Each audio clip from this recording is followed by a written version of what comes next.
Kolkata stock exchange আবার কি ফিরছে? একসময় ভারতের অর্থনৈতিক অন্যতম প্রাণকেন্দ্র ছিল কলকাতা। এখান থেকে দেশের সবচেয়ে বড় বড় ব্যবসায়িক সিদ্ধান্ত নেওয়া হতো। আর সেই সময় সবচেয়ে গুরুত্বপূর্ণ অর্থনৈতিক প্রতিষ্ঠানগুলির একটি ছিল কলকাতা স্টক এক্সচেঞ্জ। কিন্তু যে প্রতিষ্ঠান একসময় হাজার হাজার কোটি টাকার লেনদেনের সাক্ষী ছিল, সে আজ প্রায় নীরব। এখন আবার পশ্চিমবঙ্গ সরকার বলছে ওই ঐতিহাসিক স্টক এক্সচেঞ্জকে নতুন করে ফিরিয়ে আনার পরিকল্পনা রয়েছে। কিন্তু প্রশ্ন হলো, এটি কি সত্যি সম্ভব, নাকি এটি শুধু একটি স্বপ্ন? আজকের ভিডিওতে আমরা জানব। নাম্বার 1, কলকাতা স্টক এক্সচেঞ্জের 118 বছরের ইতিহাস। নাম্বার 2, কেন এটি পিছিয়ে পড়ল। নাম্বার 3, সরকার এখন কি পরিকল্পনা করছে। নম্বর 4, এটি সফল হলে পশ্চিমবঙ্গের অর্থনীতিতে কি পরিবর্তন আসতে পারে।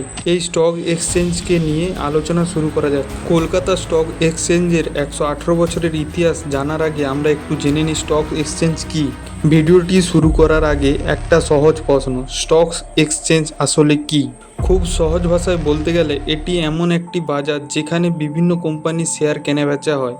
কোম্পানিগুলি এখান থেকে ব্যবসা বাড়ানোর জন্য মূলধন সংগ্রহ করে, আর সাধারণ মানুষ সেই কোম্পানির অংশীদারি হওয়ার সুযোগ পান। এরপর আমরা আলোচনা করব কলকাতা স্টক এক্সচেঞ্জের 118 বছরের ইতিহাস। ইতিহাসের মধ্যে কলকাতা স্টক এক্সচেঞ্জের জন্ম কিভাবে হয় সেটা নিয়ে আমরা একটু জানি। চলুন ফিরে যাওয়া যাক 1908 সালে।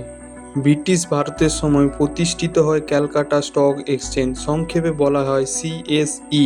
এটি ভারতের অন্যতম প্রাচীন এবং এশিয়ার অন্যতম পুরনো স্টক এক্সচেঞ্জ। তখন কলকাতা ছিল চা, পাট, ব্যাংকিং ও বাণিজ্যের প্রধান কেন্দ্র। তাই দেশের বহু বড় বড় ব্যবসায়ী লেনদেন এই শহরকে ঘিরে হতো। কলকাতা স্টক এক্সচেঞ্জ পতনের কারণ বা পিছিয়ে পড়ার কারণগুলো আমরা একটু খুঁজি। কিন্তু সময়ের সঙ্গে সঙ্গে সব কিছু বদলাতে শুরু করে। NSE ও BSE আধুনিক প্রযুক্তি এবং দ্রুত অনলাইন ট্রেডিংয়ে নিয়ে এগিয়ে যায়। অন্যদিকে CSE প্রযুক্তিগত সমস্যা এবং কম লেনদেন, বিভিন্ন নিয়ন্ত্রক জটিলতায় পিছিয়ে পড়ে। ধীরে ধীরে ট্রেডিং কমে যায়। শেষ পর্যন্ত 2013 সালের পর কার্যত ট্রেডিং বন্ধ হয়ে যায় এবং পরে এক্সচেঞ্জের ভবিষ্যৎ নিয়ে অনিশ্চয়তা শুরু হয়। আর এক সময় ব্যস্ত বাজার প্রায় নীরব হয়ে যায়। এখন দেখার বিষয় এখানে যে সরকার কি ভাবছে।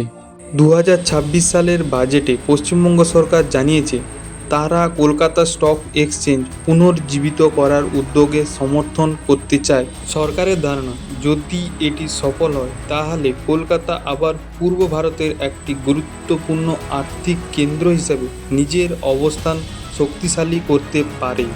এতে পশ্চিমবঙ্গের কি লাভ হতে পারে? যদি এই পরিকল্পনা বাস্তবায়িত হয় তাহলে সম্ভাব্য কিছু সুবিধা হতে পারে। প্রথমত, পশ্চিমবঙ্গের কোম্পানিগুলির মূলধন সংগ্রহ আরও সুযোগ হতে পারে। দ্বিতীয়ত, বেকারেজ, ফনটেক এবং আর্থিক পরিষেবার খাতে নতুন কর্মসংস্থানের সম্ভাবনা বাড়তে পারে।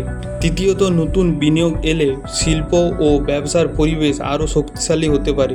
তবে মনে রাখতে হবে, এগুলি সম্ভাব্য সফল। বাস্তবে কতটা সফল হবে তা নির্ভর করে পরিকল্পনার বাস্তবায়নের ওপর। কলকাতা স্টক এক্সচেঞ্জকে পুনর্জন্ম নিতে সবচেয়ে বড় চ্যালেঞ্জের মুখোমুখি হতে হবে। তবে পথটা সহজ নয়। আজও ভারতের শেয়ার বাজারে NSE ও BSE এর অধিপতি অনেক বেশি। একটি পুরনো এক্সচেঞ্জকে আবার প্রতিযোগিতায় ফিরিয়ে আনতে অত্যাধুনিক প্রযুক্তি, বিনিয়োগকারী আস্থা এবং পর্যাপ্ত লেনদেন সব কিছুই দরকার হবে। তাই বিশেষজ্ঞদের একাংশ এই পরিকল্পনাকে সম্ভাব্যময় বললেও অন্যরা এটাকে বড় চ্যালেঞ্জ হিসেবে দেখছেন।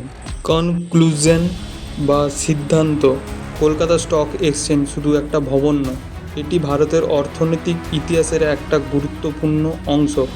এবার সবার নজরে একটা প্রশ্নে, কলকাতা স্টক এক্সচেঞ্জ আবার কি নতুন জীবন পাবে আর মাথা উঁচু করে দাঁড়াতে পারবে, নাকি ইতিহাসের পাতায় সীমাবদ্ধ থাকবে? এর উত্তর দেবে সময়। আপনার কি মনে হয়, কলকাতা স্টক এক্সচেঞ্জ আবার চালু করা উচিত? আপনার মতামত কমেন্টে লিখুন। আজ এই পর্যন্ত। বাংলা পালসাসের পক্ষ থেকে সবাইকে জানাই ধন্যবাদ। দেখা হবে নেক্সট ভিডিওতে।